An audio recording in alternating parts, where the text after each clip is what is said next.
कितनी नमाज़ें अदा करते हैं? 5। फ़र्ज़ नमाज़ों के नाम बताएं। फजर, ज़ोहर, असर, मगरिब, इशा। जब हम किसी की चीज़ का इरादा करते हैं तो क्या कहना चाहिए? इंशाअल्लाह। और जब किसी खूबसूरत चीज़ को देखें तो क्या कहना चाहिए? माशाअल्लाह। सीढ़ियाँ चढ़ते वक्त क्या पढ़ते हैं?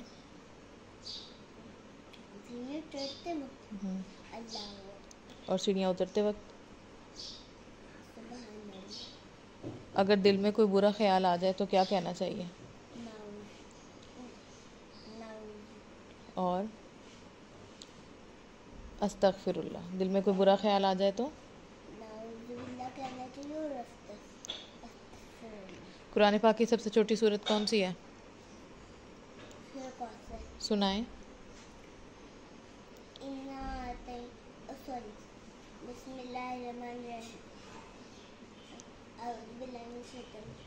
इन्ना आतैनाकल कौसर फसल्लि लिरब्बिका वन्हर इन्ना शानिअका हुवल अब्तर।